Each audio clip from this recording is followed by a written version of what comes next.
His name is Bob. We'll talk to him next here on Restoring Hope Live. Restoring hope, open my heart to sing, taking the darkness inside, revealing your light, restoring hope, open my eyes to see the world through different eyes, revealing your light, restoring hope. All right, good afternoon. It is a beautiful day in the neighborhood.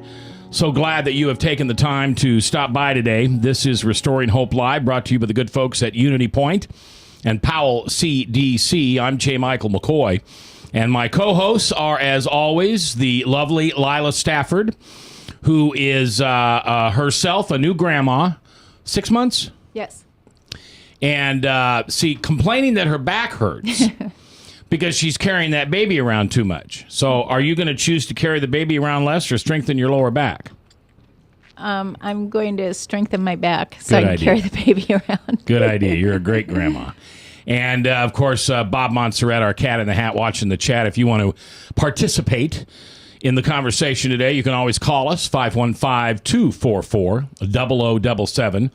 And or you can jump on the chat, and Bob will transfer any questions from his laptop to our ears and ask our guests the special questions that you might have. Ryan's producing, and our special guest today is Bob. No, not Bob Montserrat, Bob. This is a program of anonymity. Ooh, I said that right. Yeah. And for some people to be able to come on and tell their story, if I show you their face or I tell you their name, they risk that anonymity. And that's very important. That's the second A in our program. So please trust me, as I've asked you in the past, and I know you do. You're a wonderful audience. I love you so much. I can guarantee you, I met with Bob prior to this, and we talked for a good couple hours at a grocery store. And, well, at the cafe at the grocery store. It's not like we were sitting in the grapefruit aisle talking.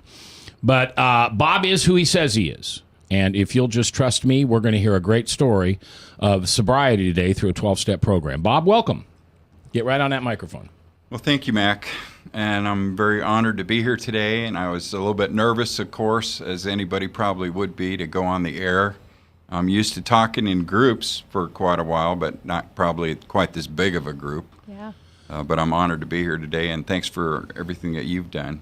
Well, you're welcome. A little story here, maybe I told you this, but when I first decided I was going to get sober, the anonymity was extremely important to me because, and I say this very arrogantly, because I'm J. Michael McCoy, and I have to be flawless in the public's eye, right, in the media.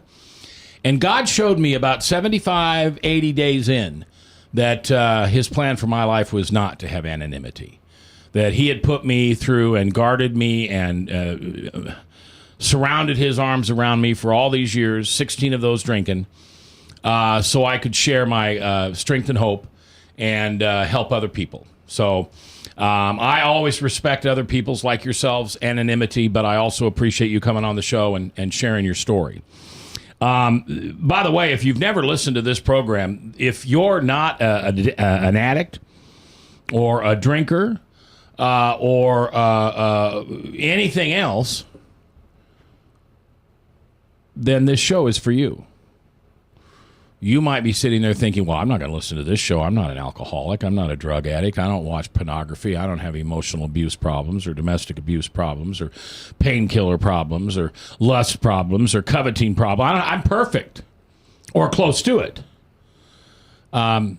This program is for you to help identify those people in your life that may suffer from life's hurts, habits, and hang-ups, and to inform you, to train you, to teach you, to show you some of the characteristics, actions, and activities of someone who does suffer from the crippling disease of alcoholism and addiction. So if you're not in that circle, you know somebody who is. They're in your small group.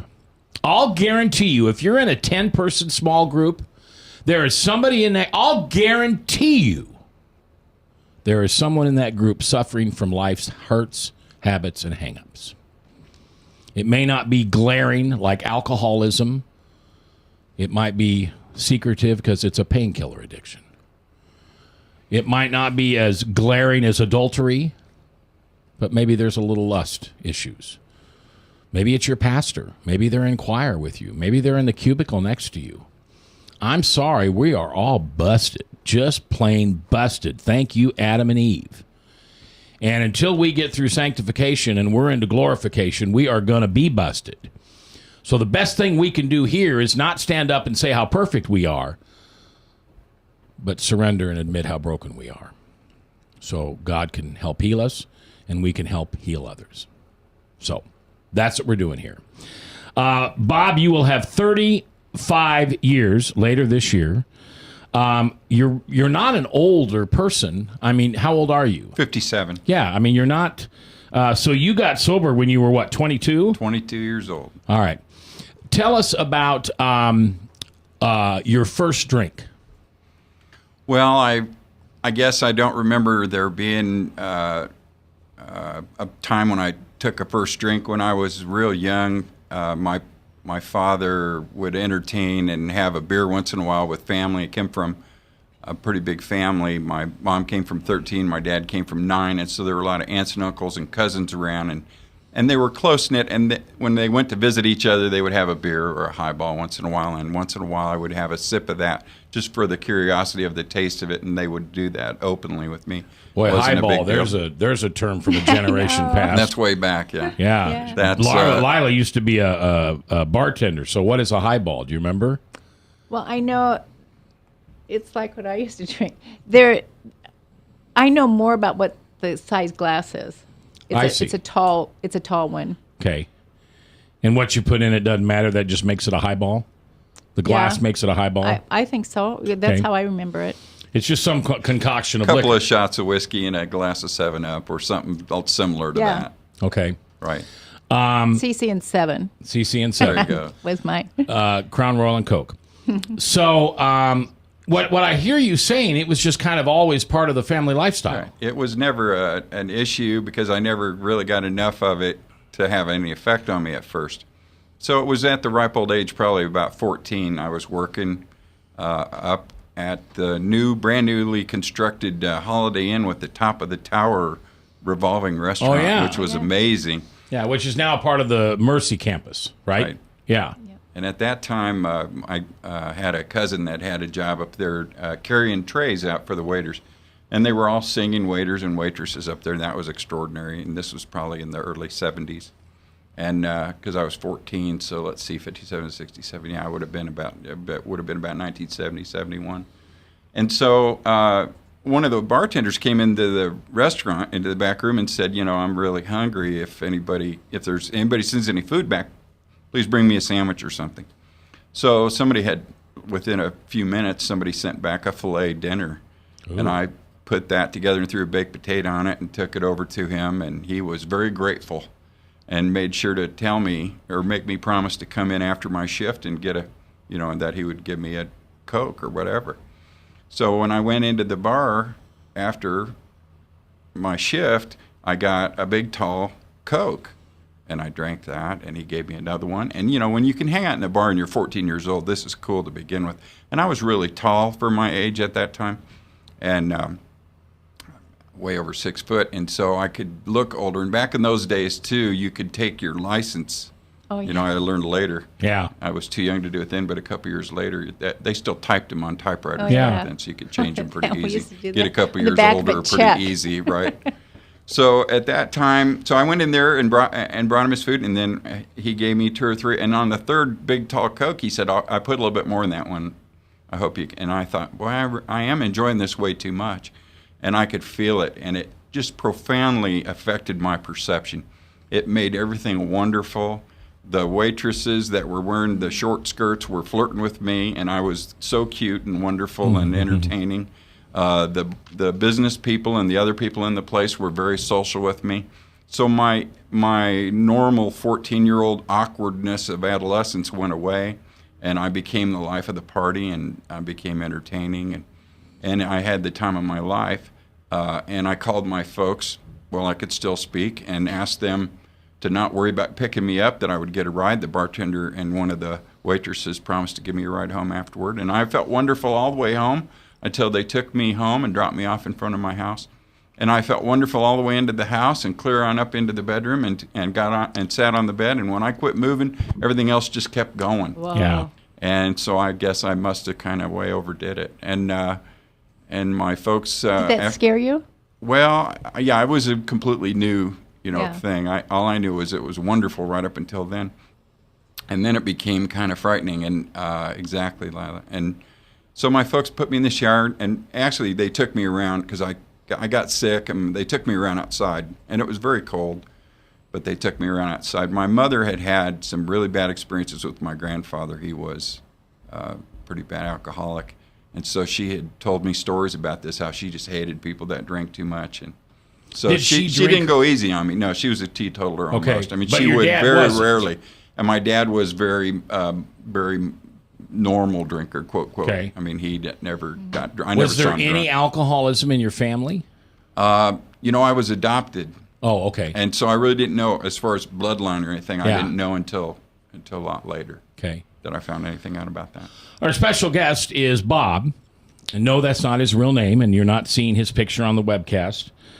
This is a program of anonymity, and I respect that. Hopefully, if you've been listening to me long enough, pick any of the 41 years, that you know that sometimes I have guests who have stories to share, but they want to remain anonymous. Now, you have to remember that I know who he is. You know, when you read the 2 cents worth in the Des Moines Register or your local paper, or somebody writes something in and it's signed anonymous, those people are chicken. Nobody knows who they are. Nobody holds them accountable. See, I hold Bob accountable for his story. We've already talked about his story. So I know that even though you don't know his identity, I do, and Lila does, and Bob does, and Ryan does. And if you're a first-time listener, just trust us. We will never abuse that trust. I promise you. I promise you with my hand on the Bible and the grandmother that I liked. I would never abuse that anonymity. And if you ever think I do, you have my permission to call me on it. If you think there's somebody or comes on this radio and tells a falsehood to further their own agenda or to hurt somebody else's, and you believe that person's not being genuine and they're hiding behind anonymity, I want to know. Call me out. You have my permission to call me out. But Bob's the real deal, and we're really pleased to have him here. 34 years sober, coming on 35 later this year, 57 years old, and so your first drink was 14. Never did any serious drink until I was 14. Okay, serious drinking. So we've got about 2 minutes till break, but that was not your last drink at age Certainly 14. not. No. Okay. And I proceeded to the joke I tell about it, and it's really not funny, is that you could probably just look in the dictionary for about the next 8 years under reckless abandon, and my picture was in there. Yeah. And I proceeded to run all over 6 different states, and had about 30 jobs. Was in and out of the military. Left school early, got a GED before the rest of my class graduated, and got married. And by the time I was 22, I had a 4-year-old daughter. And, of course, it wasn't so funny. It got worse and worse, like it does. And you're with still everybody. married to her today. Right. We just had a 40th anniversary. Yeah, yeah. That love story and more coming when we come back. Bob is our guest, 34 years sober. I do want to remind you that the Real Men Conference is coming up a week from this Saturday. It's going to be at the Rising Sun Pleasant Hill Church. Brad Stein, comedian Brad Stein, hilarious guy, Christian comedian, will be there. Starts at 7 o'clock, ends promptly at 10. Dads, this is a chance to get your sons or get your grandsons or get the son of a man who isn't a very good father. And maybe that boy needs a little kinship. You know, maybe he needs another man to come alongside. Great opportunity to take him. Tickets are $15. For more information, go to the Real Men Conference, according to the Fort Des Moines Church of Christ. We'll come back with Bob and find out more later here on The Truth. A father who is headed toward another heart attack. A woman who struggles daily with diabetes and her memory. A boy whose headaches keep him out of school. A mother who one morning discovers a lump. A girl whose condition defies diagnosis. You come to us because you need answers, but you also need more. You need understanding of what you're going through. You need comfort. You need to be treated as an individual, not a condition. You need to be included in your own care. You are the point of everything we do. That's why we're changing to Unity Point Health. It's a model of care that will help us work better together, where the physician who knows you best takes the lead, coordinating your care through every step, from the hospital to specialists to rehabilitation to health services in the home and in the community, to making sure the treatments are effective. By working as a team, we surround you with care, helping you manage your health and your conditions, guiding you to making better choices and living a healthier life. The point of Unity is you. Unity Point Health. Hey, psst. Let me let you in on a little secret. You ready? Always try to do business with people, not places. Especially if you seek honest Christian business people. And when it comes to my car, I really need to trust who's working on it. Now, my family is so blessed. A few years ago, we found a family-owned automobile repair shop that operates as a Christian business also. Open, honest, reliable, trustworthy. It's AMCO on Hickman Road in front of Kmart. And it's a family-owned Christian operating business. This family treats your car as if it was their car. Everything from oil changes to transmission repair and everything in between. So the next time you feel the need to be at peace with your choice of who you can trust with your car, give AMCO on Hickman a chance to serve you. And tell them Max sent you. Credit cards are like grandkids. They love you, sometimes get out of control, and it's fun to get a new one. Who can stop them from piling on? Hi, I'm Tom Coates with Consumer Credit of Des Moines. At the end of the day, you can return the grandkids, but you're stuck paying off bad credit card debt. We'll help you put the fun back into using credit cards responsibly. Right, kids? Yeah! If you need help getting credit cards off your back, call Consumer Credit of Des Moines. From the RE/MAX Real Estate Concept Studios, this is Webcast One Live. Restoring hope, open my heart to sing, taking the darkness inside, revealing your light, restoring hope. 21 minutes after the hour on this, The Truth. 99.3 FM, The Truth. I'm J. Michael McCoy, and if I haven't told you lately, thanks for listening. I love this job. Couldn't do it without you. On a Monday, we always do the same thing. We talk about life's hurts, habits, and hang-ups, and we talk about that through the eyes of people who have been directly affected by drug abuse, alcohol abuse, emotional and domestic abuse, sometimes violent, sometimes not. We talk to people who have found a path of recovery in many different things in their life. Lust, pornography, lying, coveting, everything that original sin gave us. And this program is very happily supported by Unity Point Health Systems and Powell CDC.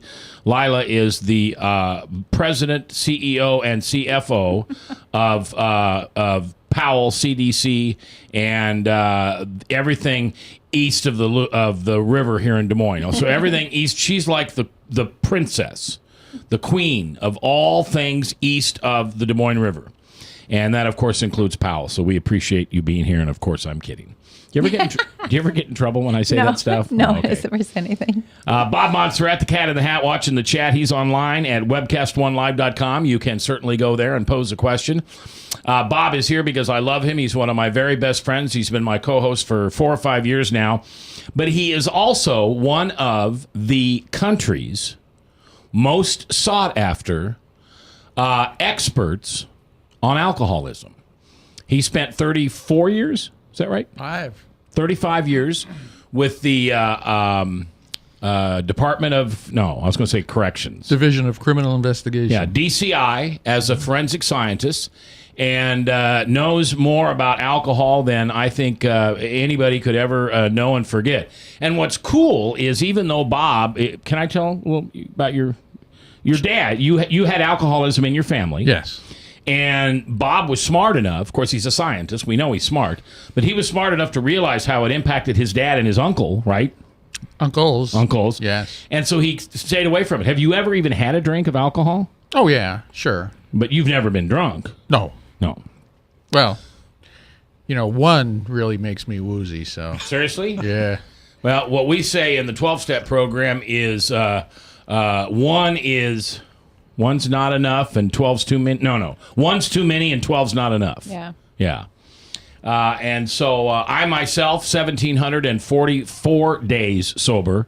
Lila is, what are you, like 12,000 days? I don't know, but it's never enough. Right. Because when I look it up, I'm so mad. It's like, God, I've been sober 29 years, and it doesn't sound like very many days. And our guest today, Bob, has been sober 54 years, going on, 34 years, going on 35, and he's 57 years old. So it happened very early in life. Now, as you're listening, if you're not watching the webcast and you were listening to Bob, there's no reason for you to think that Bob isn't Bob. But Bob's not Bob. Bob is protecting his anonymity. And so if you're watching it on webcast, you'll see Ryan puts up one of those shadow things. And if you're listening on radio, his real name is not Bob. And the only reason I tell you this is because I want to be honest with you. I want you to trust us. That when we have somebody come on this program who genuinely wants to share their story, because, see, we believe, and Bob and I talked about this before the show, we believe God will move somebody in front of this radio today, in front of the podcast, somewhere, somehow, God will move someone. Because there's a nugget of wisdom, okay? N-O-W, nows.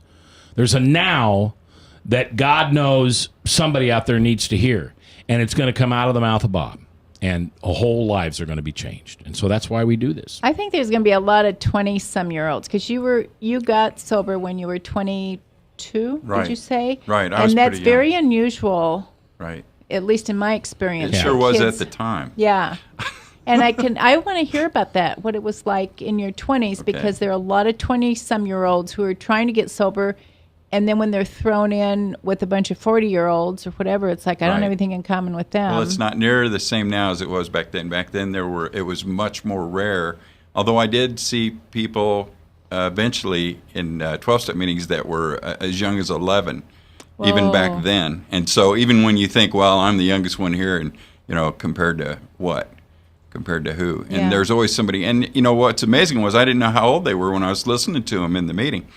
And I thought, boy, that guy sounds good, and that's a really good story. And then when how you can't see through the line, and they were up next to me of 10, 15 people.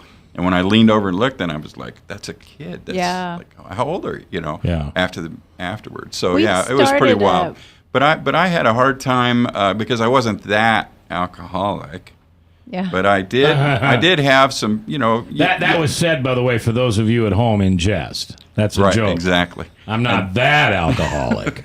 So my experience at first was I would have like really the kind of things that happen to you when you lose control. I would get in trouble, and I got a drunk driving out in California.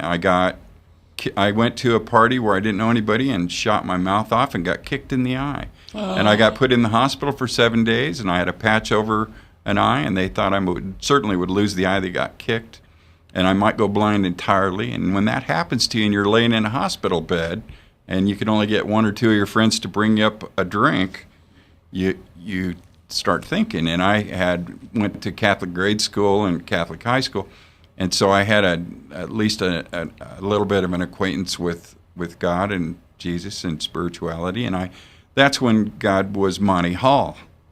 And that's when I said, okay, God, let's make a deal. And said, if you let me see again and let me out of this one, I will work for you the rest of my life. And after 7 days, they took the patches off, and they said, this is incredible. The hemorrhage in your eye is almost gone. There's just a little trace of clot. Your eye's fine. And they checked it and said that I had 20/20 vision, but not only that, but that my right eye would be dilated a little. And so I would have better night vision than even normal-sighted people. So not only did I get fully restored, but I got a little bit of a night vision because I got a little bit of a better open eye So on it the actually right-hand improved. side. It improved my. So of course I went right back to partying in no time, and I felt horrible, which is part of I got tested when I was in grade school, and found out that I learned pretty quick. And so that's kind of a curse with this sort of a thing, because you think you can figure everything out and control it, because I'm so smart I could figure this out and control it. And you couldn't teach me anything because I already knew everything, and you couldn't. We have the most problems with people with high IQs. Right, exactly. Because we're going to figure it out, and we know what's going on. And it was so hard for me to realize, and that's, of course, the outstanding characteristic of any addiction, is that the last person to realize that they have it is the person with it. Everybody else could see it all around me for a long time. Was that your bottom? No, that was just a point where I made this deal with God, and then He put me back into training that was 77, and I stopped drinking in 1980. So I had 4 more years of training.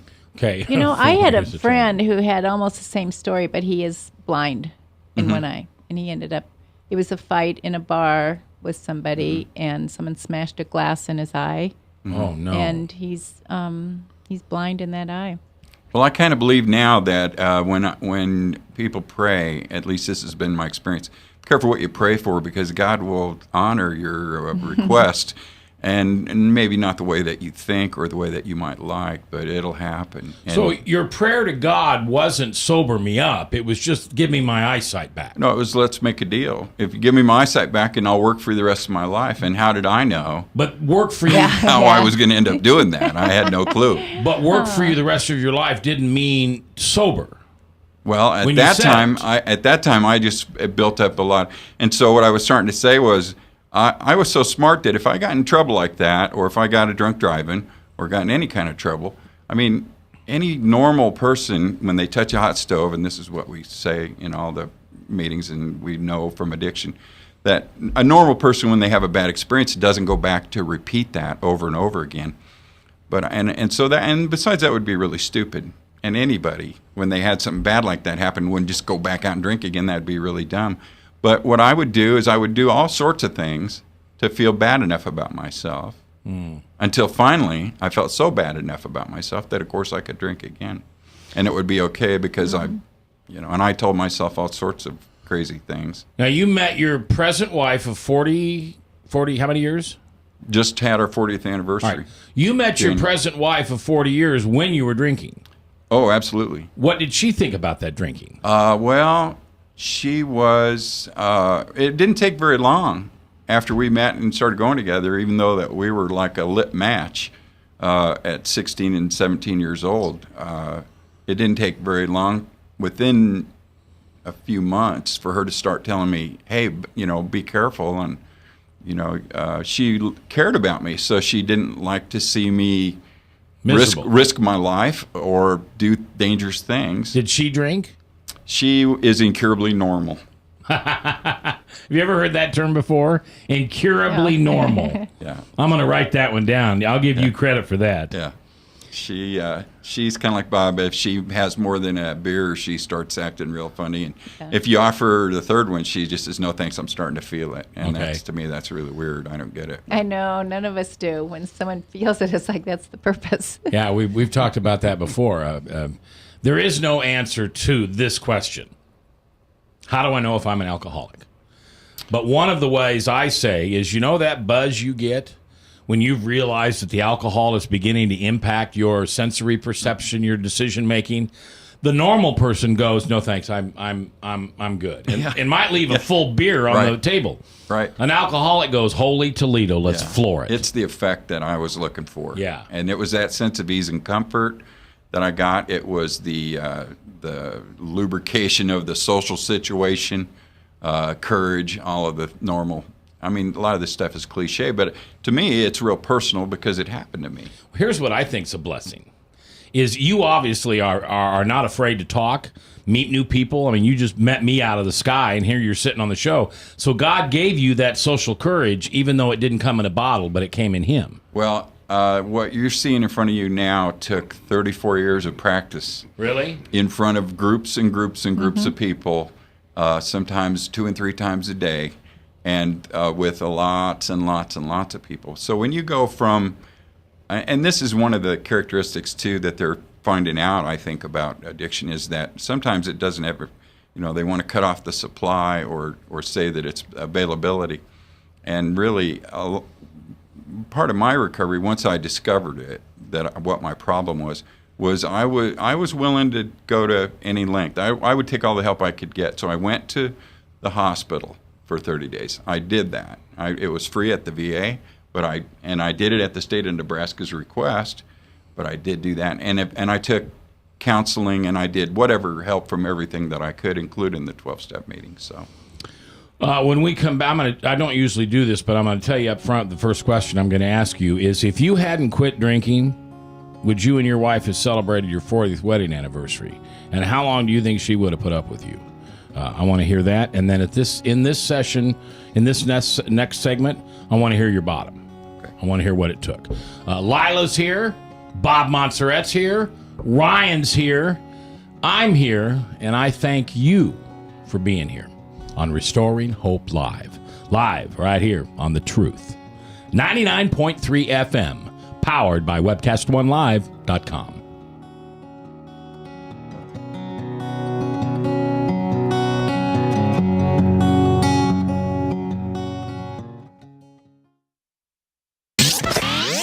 From the RE/MAX Real Estate Concept Studios, this is Webcast One Live.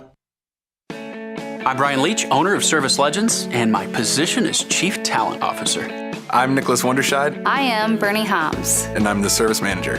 Marketing Director and Client Relations Manager.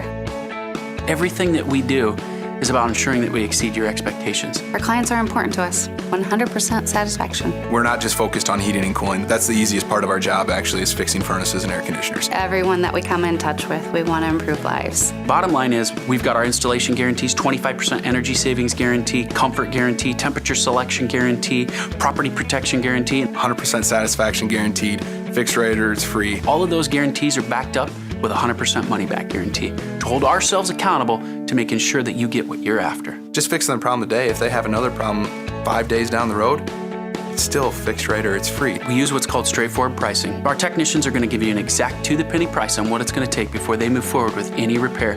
That way you know what to expect. It's the same price every day. No surprises. If you get off work at 5 o'clock in the afternoon, you come home, you realize that, oh, my furnace is broken. Now you need to call somebody out that night. You shouldn't have to pay more for that. We're guaranteeing service 24/7. We run afternoons, evenings, nights, weekends. We're staffed to work that. Phone rings at 3 in the morning. You'll get one of our representatives answering the phone every time. We're not sending you out to Timbuktu in some call center. It's our Service Legend team members, our mission control team. I'll take a call anytime. And then they answer the phones the same way during the day as they do at night. It's a great day at your service company. How can we make you smile? That's the only way to provide true 24-hour service. When you're able to let somebody actually live in their home safely when they weren't able to do that before, where they don't have to stay up at night and worry about, is the heat going to come back on? Are we going to freeze the pipes? Is the baby in the room next door going to be sick because they got too cold? When you're able to help somebody overcome challenges like that, that's impacting a life. That makes a difference. I get goosebumps thinking about it. I love the team. I love the people that I work with. We have fun, but we work hard. I call them my ambassadors of legendary service. If you could just envision what that is, that's who we're sending to your home. They literally will call in, pick up the phone and call and say, hey, I want to talk to your manager. And I get on the phone, they're like, that technician that was at my house was the greatest technician ever. That's cool to me. We want to brighten people's days. Every person that we have going into the house has gone through an extensive background check. Drug testing, we have a very thorough interview process that 1 out of 140 people make it through. If we promise you something, that's what you're going to get, no matter what. We're here when you need us to protect the safety and comfort of your family. If you're not happy, we're gonna make it right. If we're willing to put 100% money back guarantee on what we do, what type of work do you think we do? Give us a call. We're there for you 24/7, 365 days a year. Enough said. restoring hope. Open my heart to sing, taking the darkness inside, revealing your light, restoring hope. Good afternoon, 22 minutes before the top of the hour. Salem Radio Network News at the top. And then Michael Mudloff with True Blue. If you're listening to this live, we appreciate it. If you are taking the time to watch or listen to this on a podcast, man, you've got millions of choices of stuff you can watch or listen to. And so I really thank you for taking the time to listen to this. Bob thanks you. Robert Montserrat thanks you. Lila thanks you. Ryan thanks you. We all thank you because this is a ministry of love. You know, there's a reason that a lot of people like anonymity. It's because there's so many people out there that don't understand what this disease is about. And you are labeled as a reckless drunk, someone who can't control their own actions, someone who doesn't have enough sense in their head to stop drinking when they start feeling weird. I wish that was so easy. It is not. It is a disease that is genetic. It also comes on because of lifestyle. I did not drink until I was 34 years old. 34. I was a teetotaler. I was the designated driver. And then because of actions and activities by myself and in my life, I decided that the bottle was the answer. And I had a 16-year drinking career.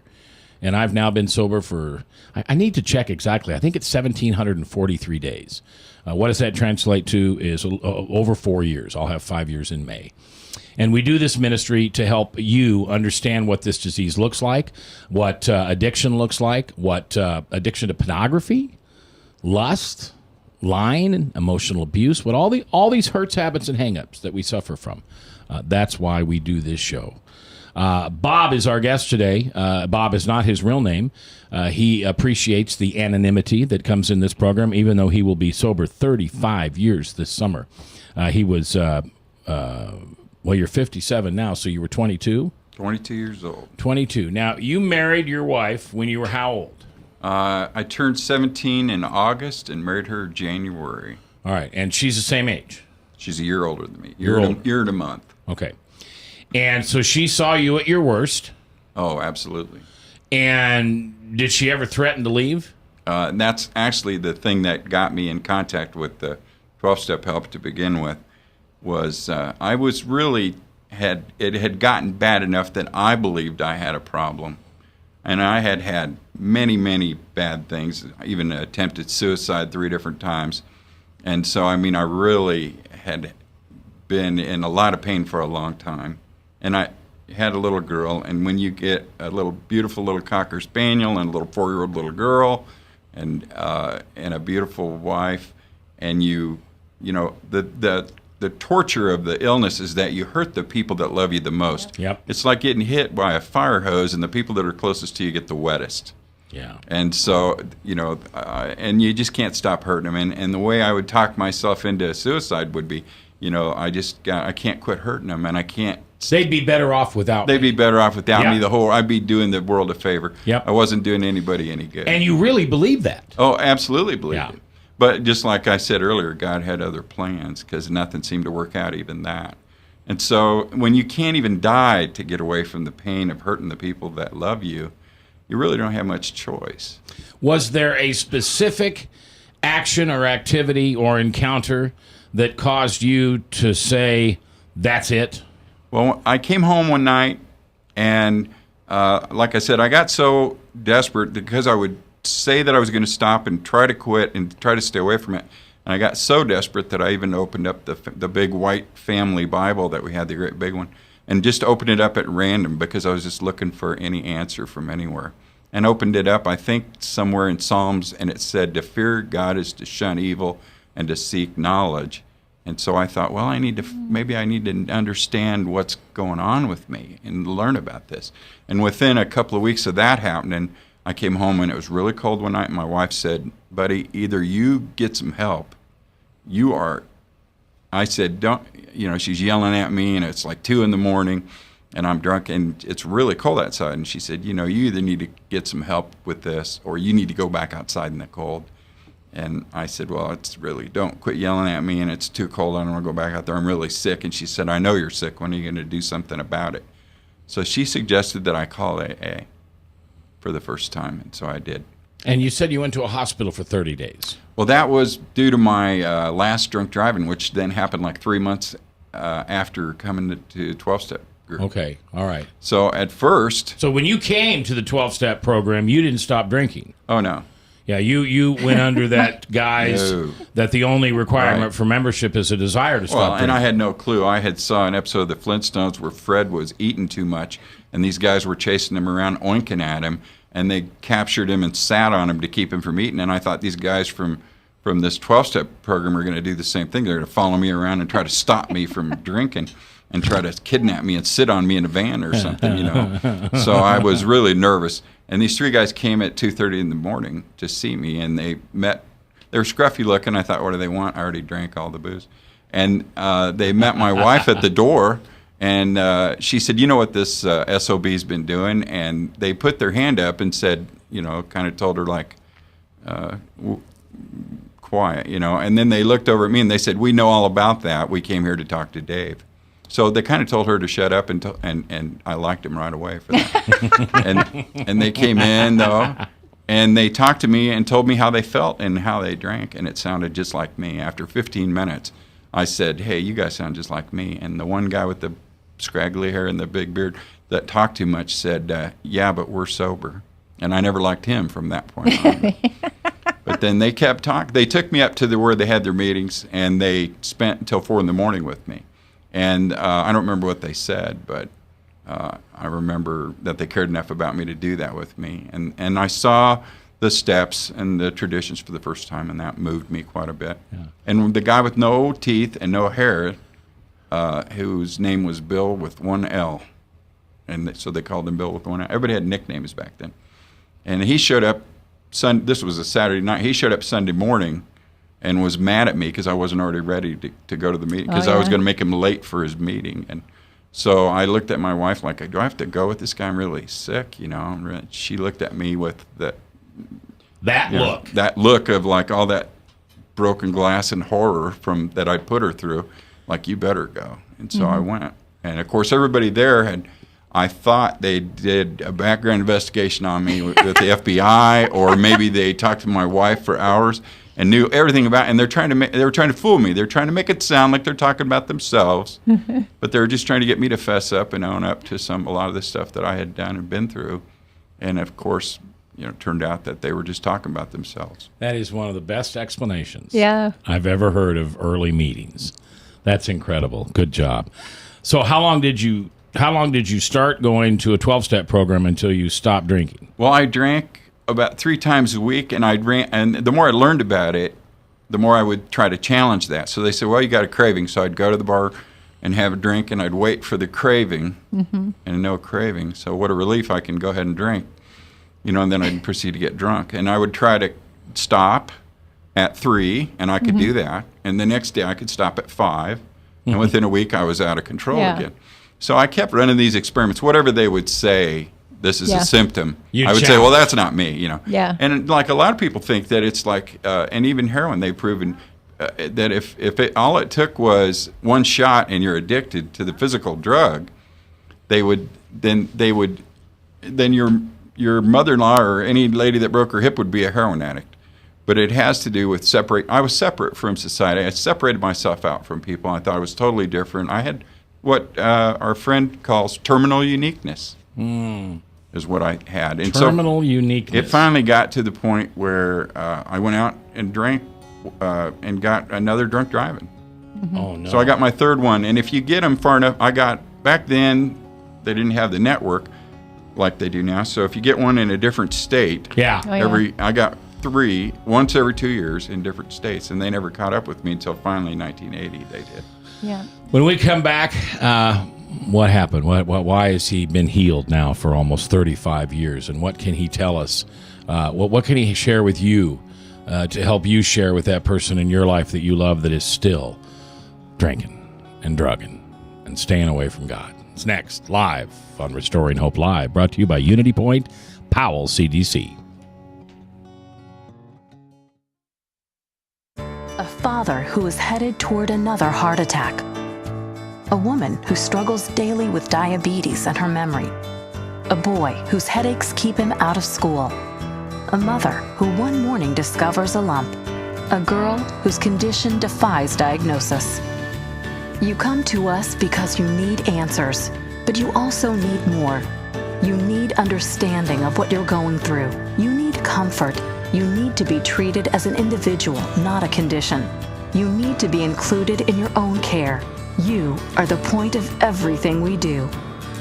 That's why we're changing to Unity Point Health. It's a model of care that will help us work better together, where the physician who knows you best takes the lead, coordinating your care through every step, from the hospital to specialists to rehabilitation to health services in the home and in the community, to making sure the treatments are effective.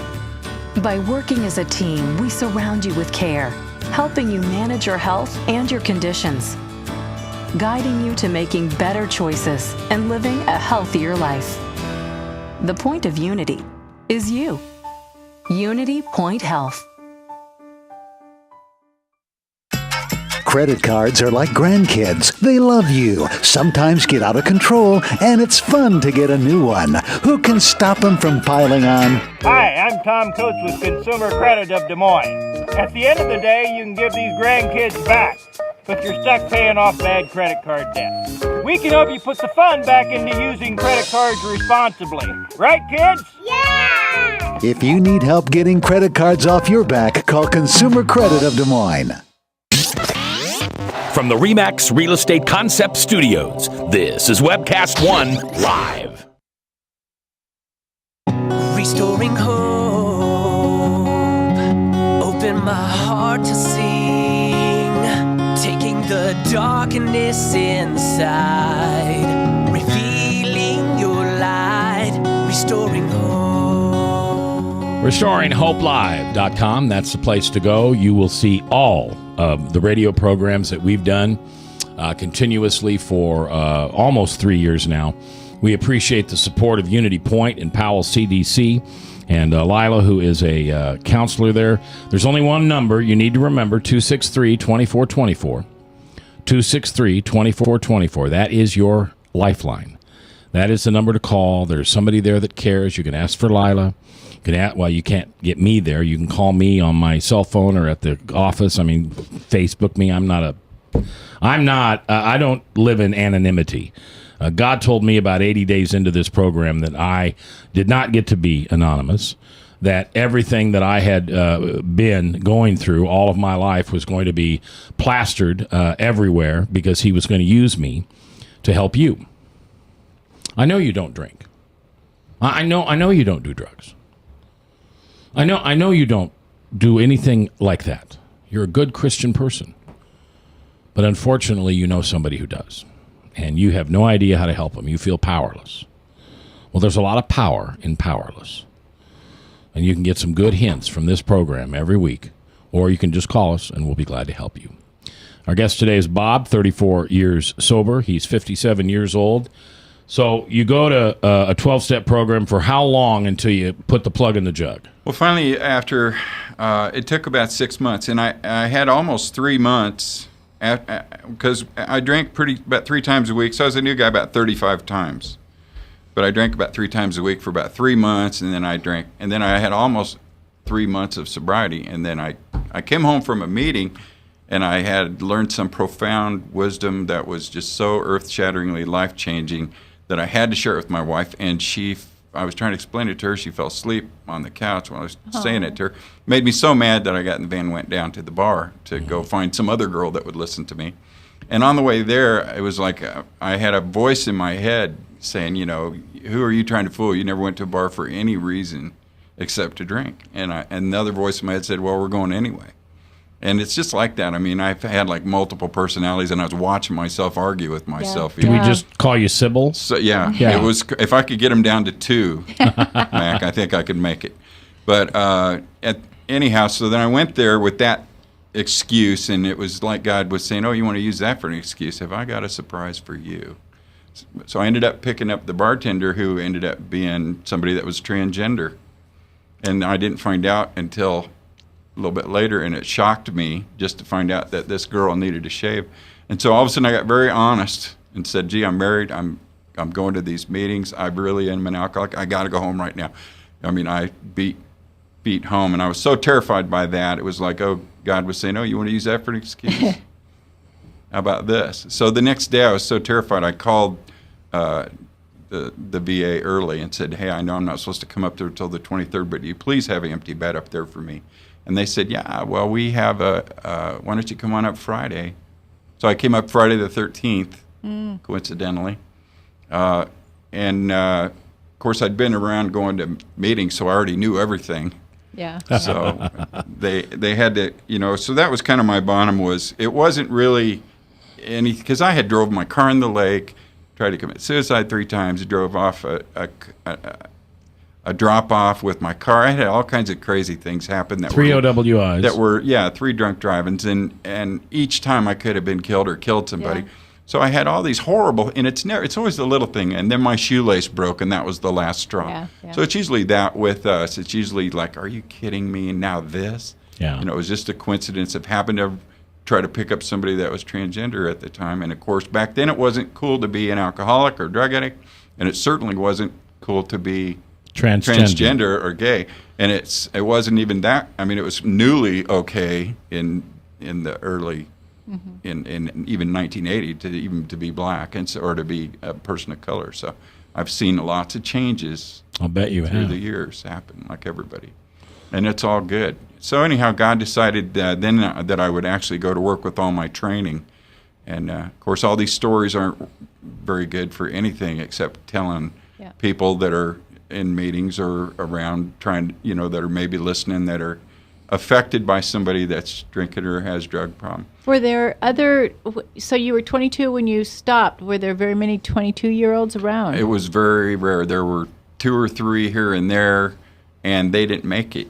Yeah. And so, I mean, it was because God just wanted to use me, and because my wife and everybody just loved me in every direction, and I finally figured out that was God helping me, and I finally quit fighting it. And I guess I just wanted to say that at Powell, now we were starting an aftercare group for 20-some-year-olds, just for that reason, because it's hard for them to identify with older people that are in the program. I'm very encouraged to see the kind of surge that's going on in the community here in Des Moines, and I've heard that there's almost a counterculture of recovery up in the Twin Cities now, and that's starting to happen here. I'm seeing it. So they have recovery activities just centered around young people getting together now, and I think that's amazing, and anybody that's helping that. Because I went up to the Adolescent Treatment Center when it started in the early 80s and told those kids that were the age I was when I started the story of what happened to me from when I started until I got sober, and said, this is what you're going to have to give up if you think it over real hard before you stop, because here's the horror that you're going to have to give up. And it is. It's a nightmare to be in. It's mental illness. Yeah. And it's terrifying.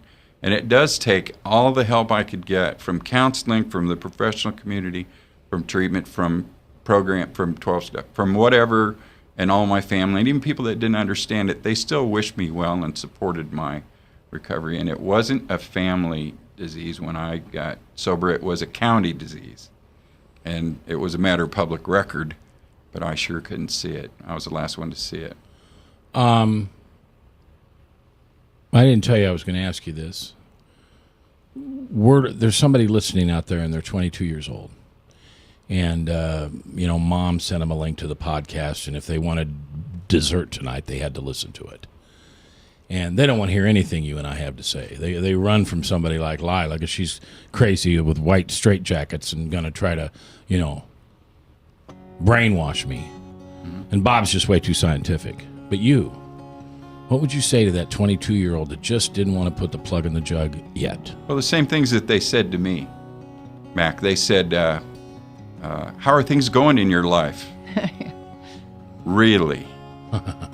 And it was that pause and that really rocked my socks off. And then they said, how long, because they could see that I was smart and I was trying to figure it out and I was trying to fight it. And they said, how long would you stand in a burning house and try and figure out why it's burning? Yeah. So God was reaching out to me. Everybody around me was reaching out to me. But as you know, we have to be willing. We have to decide. We have to give up and surrender. And when I did that, it's been a miracle ever since. And there's so much power in being powerless. It's amazing. Bob has been our guest. I really thank you. This has been a wonderful experience. What a great story. Lila, thank you, and Ryan and Bob. I'll see you tomorrow with Bradshaw. That's right, Bradshaw talking politics tomorrow right here. And until then, think of somebody that you can't forgive, a resentment that you hold. And tonight, make the 16th of February, 2015, the day you forgave somebody. And with that forgiveness granted, you will be given forgiveness from your Father in heaven. See you tomorrow. Restoring hope.